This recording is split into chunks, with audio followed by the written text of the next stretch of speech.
Hello, and welcome to Independent Film Festival Boston 2021. I'm very excited to be moderating our shorts panel today on Shorts Package Berkeley. And so please help me in welcoming our filmmakers. Jeff and Danny, thank you so much for joining us today. We're really excited for this conversation. Just to get us started, I think a nice, simple way to get things moving is, just to have both of you kind of introduce yourselves and your films before we hop into some meatier topics. Sure. Hi, I'm Jeff. I'm a filmmaker from New York, and my film is called Afterlife. I made the film when I was in school in Boston, and it is about this woman I'd met who was grieving the passing of her husband, and it just so happened to coincide with when I lost my father, and those two stories sort of intertwined, and that's sort of how the film came to be. I'm Danny. I'm from Reading, Massachusetts, which is in the Boston area.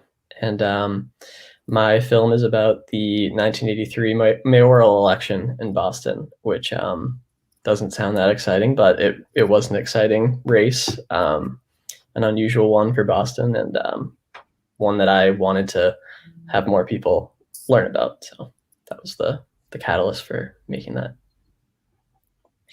Absolutely. So this package, obviously, kind of beginning to end, seemed to be exploring a lot of themes of kind of trauma and reconciliation of some of those experiences, and then with varying levels of kind of change and closure over the course of the film. So when each of you were starting to think about making these films, where did you know the outcome you were hoping to kind of have, or the message you were trying to have at the end of the film, or did that kind of come in the process of the filmmaking?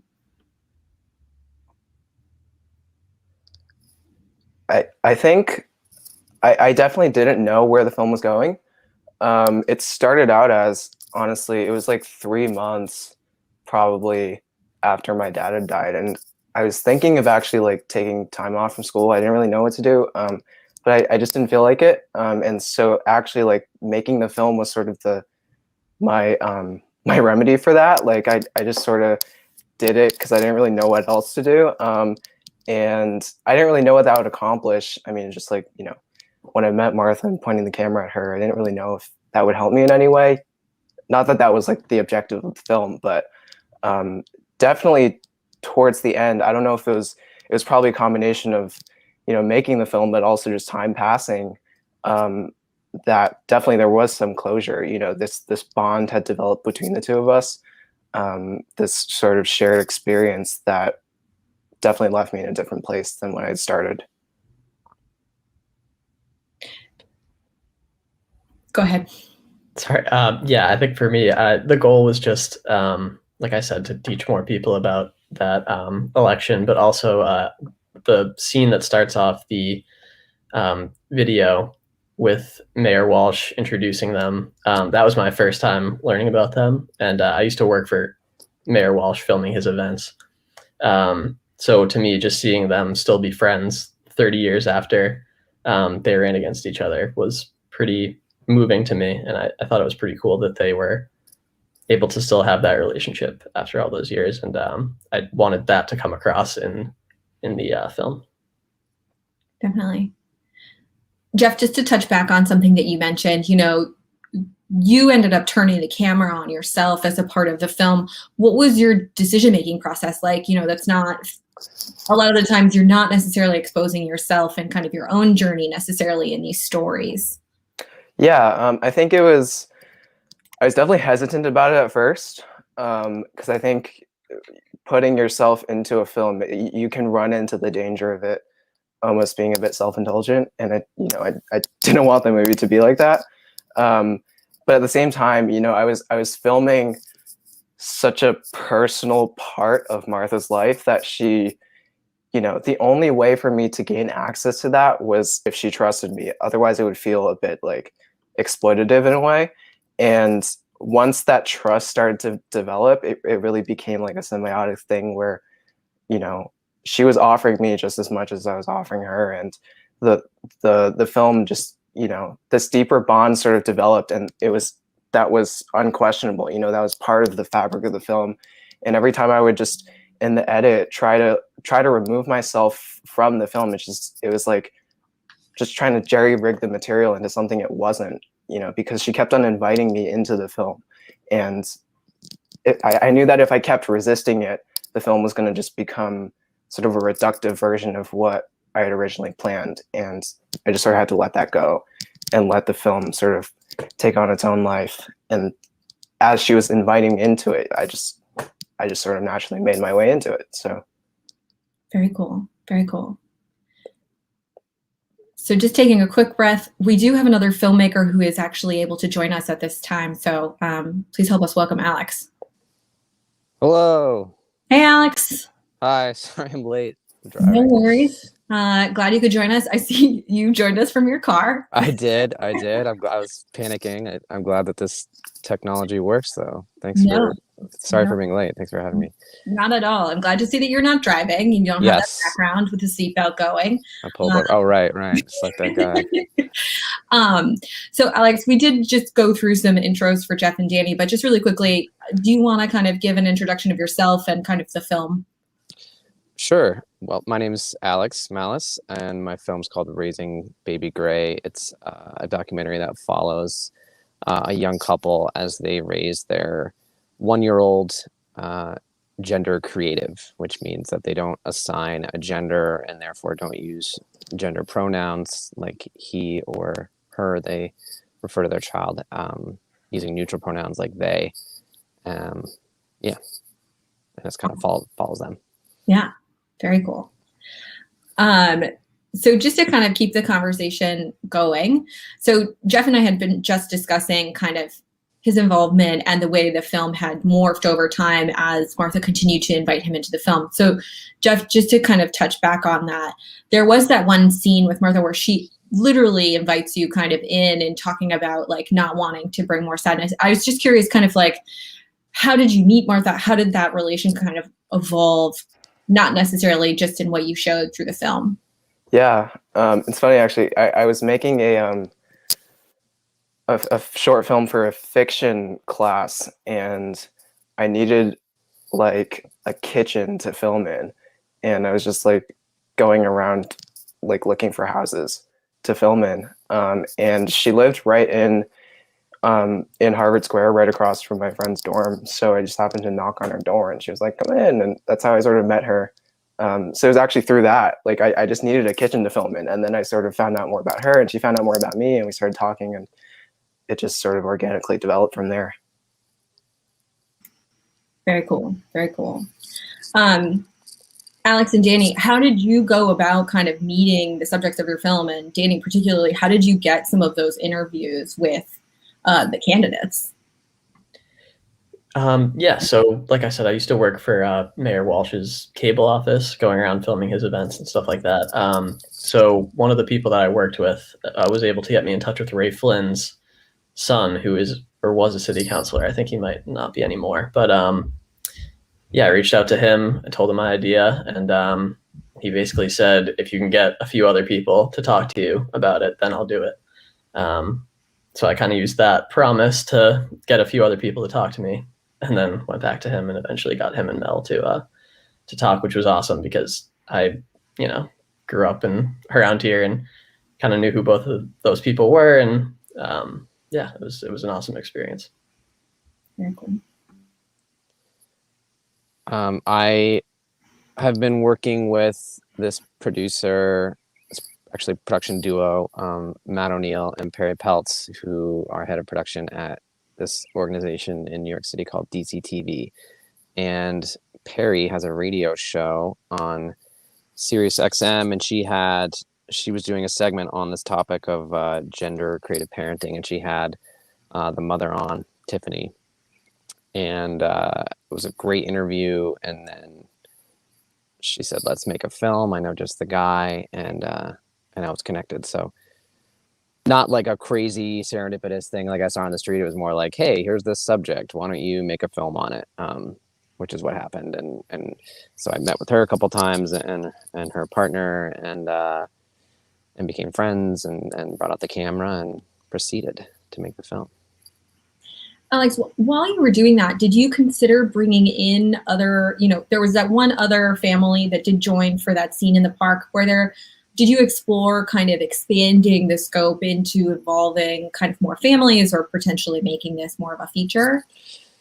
Yeah, a little bit. I mean, when we were, you mentioned there's a scene in the film where they go to the park and it's this gender creative play group, which is like a Facebook group for parents who are raising their children this way. And so through that, I made contact with a couple of other parents and definitely considered expanding this project, but ultimately decided to keep it short, just to keep it kind of contained because of the format, like keeping it short form. It felt really, it's an interview-based film, so we really just wanted to let it focus on these two parents and their decision. But we have talked casually, and maybe we'll make it a little more formal in the next year or two, about following their child Gray as they grow up and start to discover gender, the meaning of gender for themselves, and maybe start to identify with a particular gender or not. And I think so much of the criticism around the film, 99% of which I would say are people who just saw the headline and didn't actually watch the film, are like, you're ruining this kid. It's a science experiment. This is so twisted. And there's like so much anger, which I kind of hoped would be diffused by watching the film. You'd say, oh, these parents are actually like more attentive and loving than your average parent. And this kid's going to be totally fine. So I think part of it, I definitely have this desire to follow up with Gray when they're talking and thinking and starting to recognize what this world of genders is and see how they take it. And I'm pretty confident that we will discover a kid who is super articulate and self-aware and thoughtful and and fine and not like messed up and, in the way that all these critics seem to think. Yeah, they seemed so engaged, and even the way that they spoke of kind of parenting and the volume of decisions as a parent you have to make every day and the impact of those, just kind of, Exactly. I agree with your sentiment, absolutely. Mm-hmm. And I think that your film, for those who actually watch it, will make that very much an impact on those people. Yeah, I hope so. Yeah. For Danny and Jeff, did you expect this to always be a short? Did you have any moments of exploration of considering making potentially a longer film as you were kind of exploring your topic areas?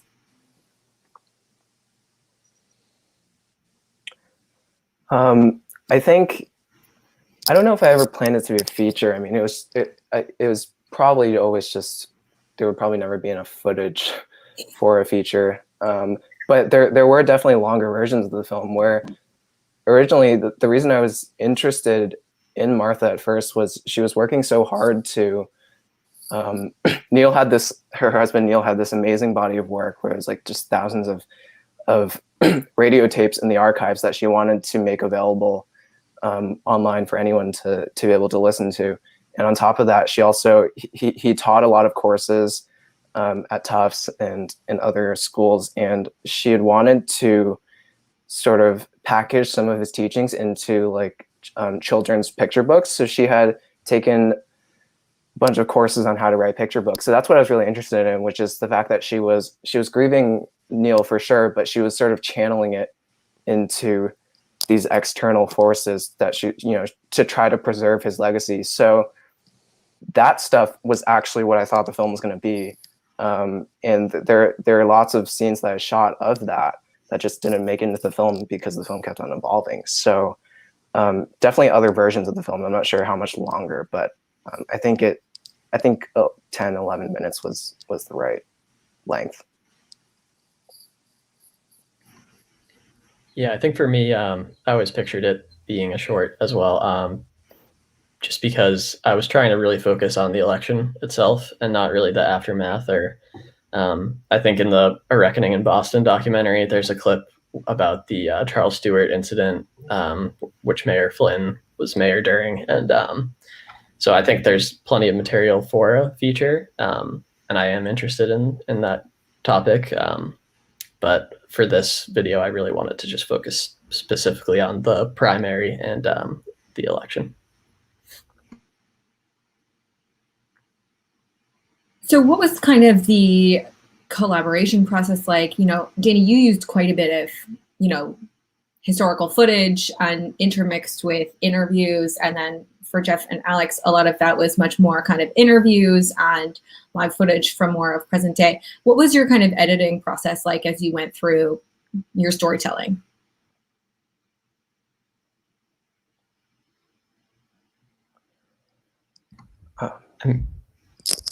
Yeah, sorry. I mean, for me, I just I based a lot of it around. I was going through the basement of my office and found that blue background debate where it was like 10 candidates debating for the primary, and I pretty much just based the entire thing around that. So yeah, I think that was where I got most of my archival footage, and then I got in touch with City of Boston, their archivist, who was really helpful in giving me a ton of old photos and newspaper articles that I used as well. So yeah, that was a great collaboration, and really happy that they were able to do that for me for free since I had zero budget.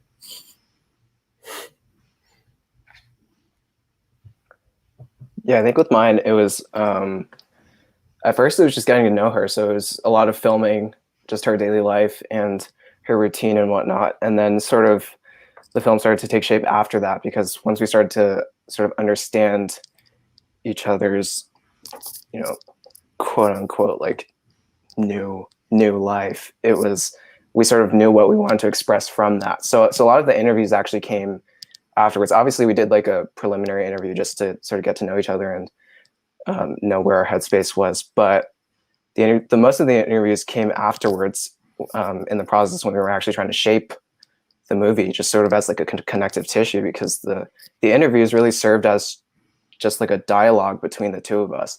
I wasn't so much interested in interviews as like exposition, but rather like, because I was going to be in the film, it really made more sense that the interview had to be, you know, the camera turned on both of us.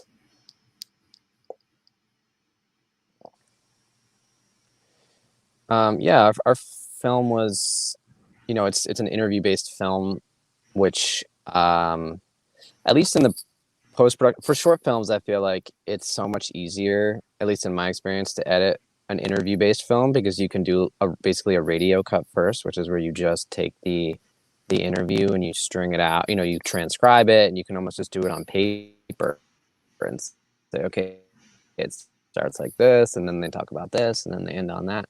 And it really makes for a fairly straightforward filming process.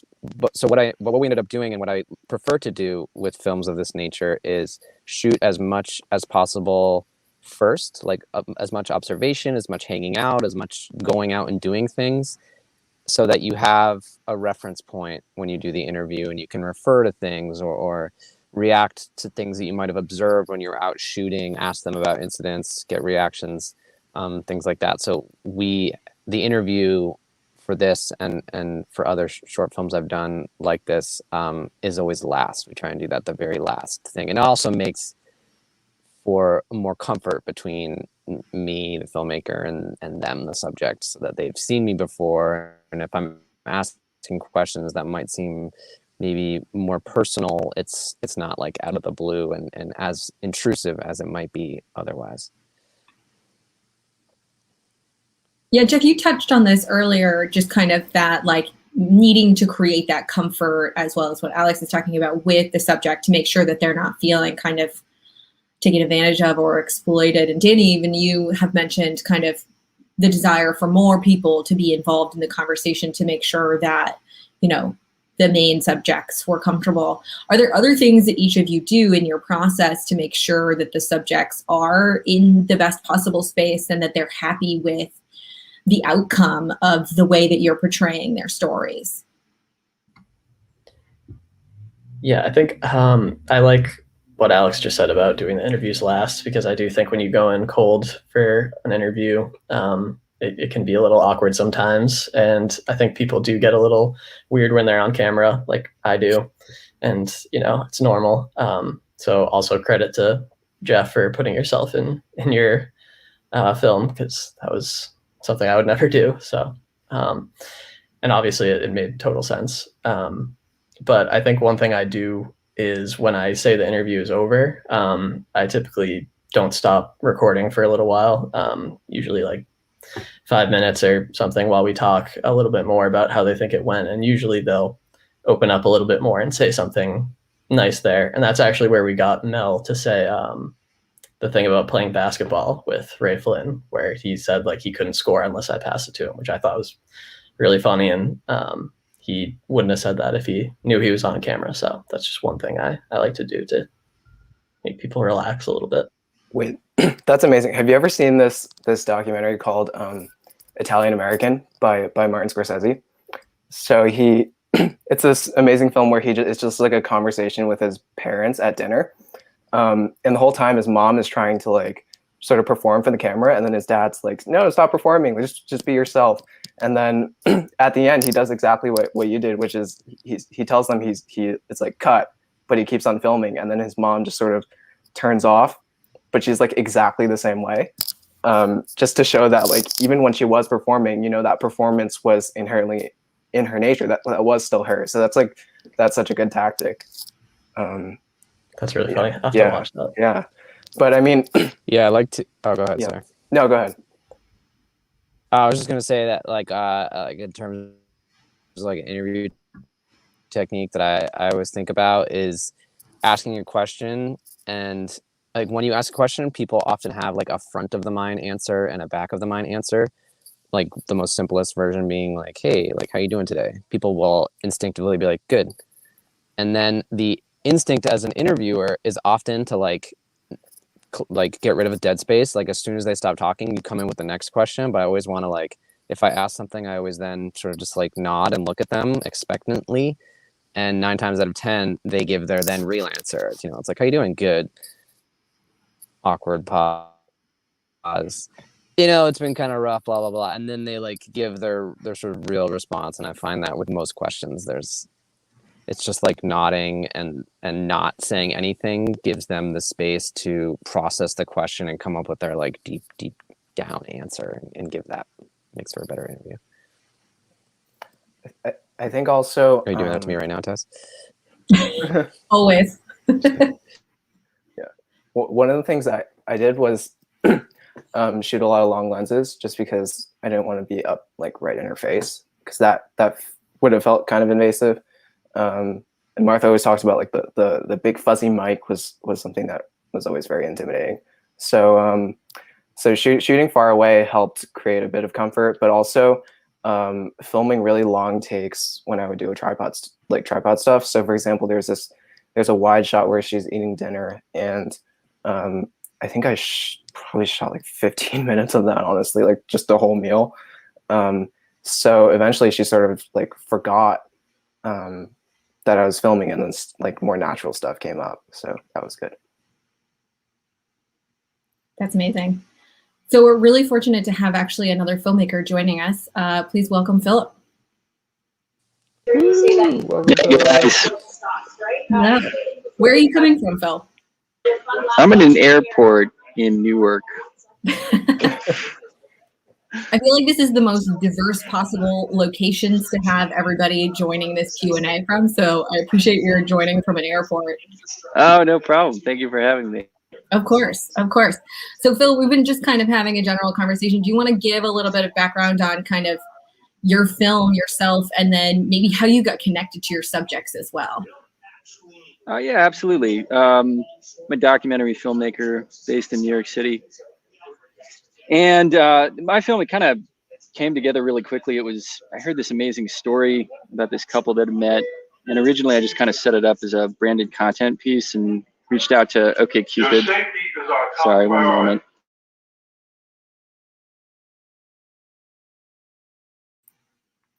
Hazards of airport announcements. Sorry guys, these announcements, they're extra loud, talking about COVID. No, it's a wild time to do a festival.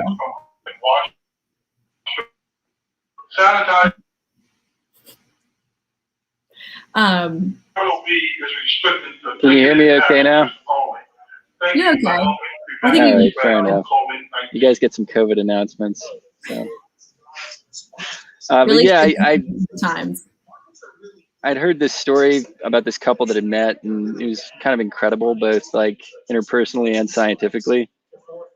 Just huge amounts of coincidence, and I thought it would make a great like branded content piece for OkCupid, which is probably never a great way to start a film.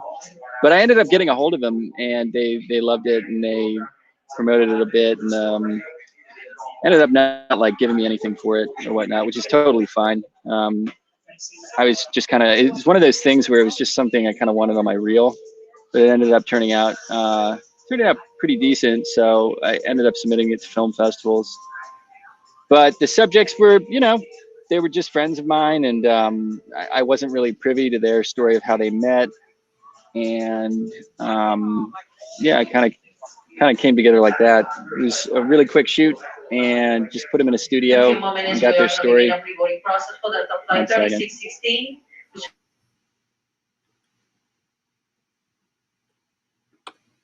Give Phil a moment to get through his announcement. Speak amongst yourselves. Wild times trying to do things remotely. I think Alex actually saw an original version of the cut. It got pretty torn apart by the Brooklyn Film Collective. So I'll send out a big announcement that I'm now in a Q&A about it, and that all their criticism was for naught. So anyway, I don't know. That's kind of how it came about. Sorry, guys, I'm real sleep deprived, so if I'm not making much sense, I'm on a kind of a hellish shoot right now.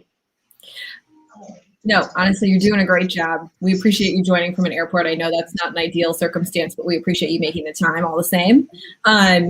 So with your subject, you know, I'm not sure how long ago you filmed this, obviously. I feel like she was game, right? Like the moment she was like, I'm in, let's figure this out. I want to help you.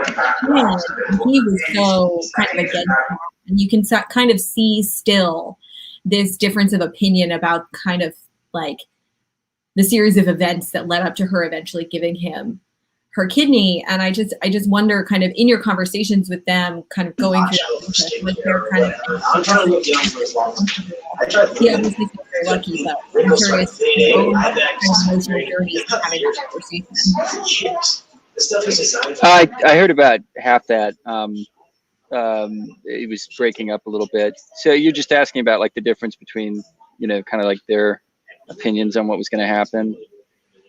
I mean, yeah, he was, you know, you never really know the full backstory when making a documentary, so you sort of get what they tell you. I don't know if, I sincerely don't think, you know, his life was on the line. So kind of what he presented was that he was nervous about it and very comfortable with them, like getting out of the relationship as soon as he was diagnosed.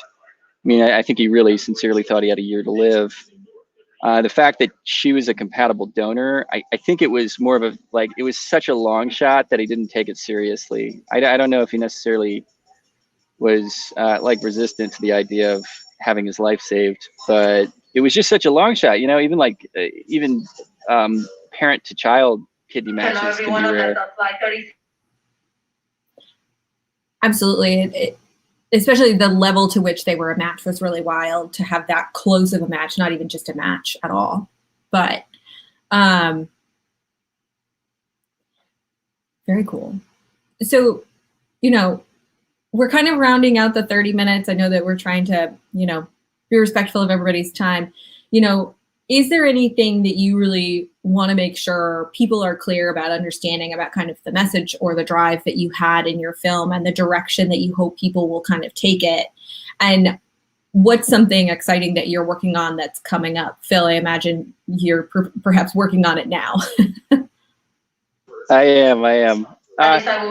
You know, the message is just, I think it's a good story in terms of compatibility. I think there's a lot of lonely people in New York City. It was just kind of sweet and maybe a little saccharine, but at the same time, you know, man, I mean, it's a lonely city, and people, can go their entire lives without meeting someone, or ending up getting stuck with people they don't like. And you know, it's a big time commitment. I mean, one of the things they said that didn't make the cut, they were like, you know, he was like, well, when I was asking myself who my potential partner would be, I asked myself, like, okay, I've got to be stuck in a box with this person for 5 years. So I've got to figure out the qualities in that human being, which I thought was like kind of a good, you know, maybe a little hyperbolic, but it's still sort of a good description of partnership in general.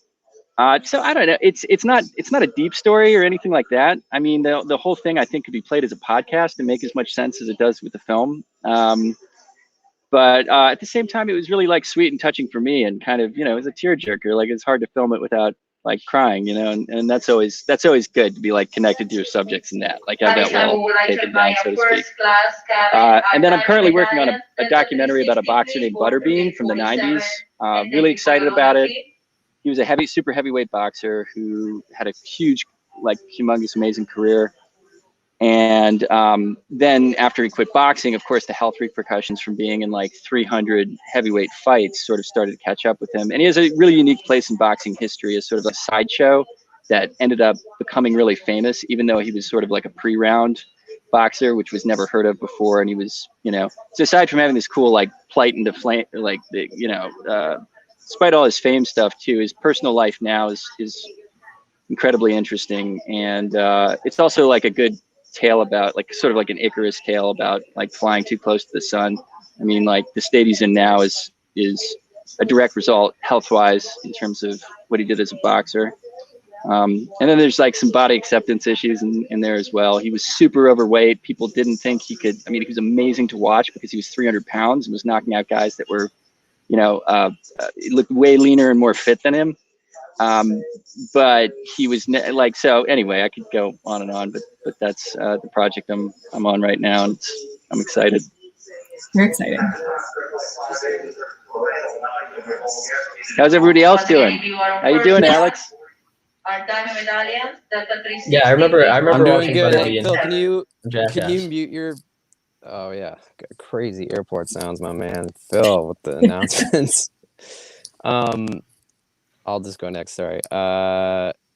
My message is gender is a construct, and watch the video before you leave a comment on YouTube. Always watch the video first. I'm working on a short documentary now about an artist in New Haven, Connecticut named Titus Gaffar, who's this rising star painter, and it's sort of about his struggle to deal with the deal with like capitalism and deal with the way that the art market is constantly trying to profit from artists, and in his case, a Black artist. And I'm really excited about it. And thanks again for having us, Tess. Of course. Yeah, my message would be don't be afraid to be interested in your local politics or local history, even though it might sound boring. And yeah, I'm not really working on too much. I'm working on a documentary about our I work for the YMCA of Greater Boston, and working on something about our hunger prevention efforts over COVID. So, Oh, that's awesome. And I think my film's very much about not necessarily overcoming grief or trauma, but learning to live with it, and that's totally okay. And I'm currently working on a fiction feature, a comedy drama about canners in Queens, New York, which I'm super excited about. So thanks for having me too. That's awesome. Well, thank you guys all so much for joining. And Danny, were you going to add one more thing? I was just going to say thanks for having me as well. Oh, I forgot to mention. Yeah. Thank you, Tess. Good seeing you, Alex. Been too long. Well, thank you guys all for joining. This was wonderful. And thanks for everybody watching. We hope you enjoyed this conversation, and please keep enjoying the festival.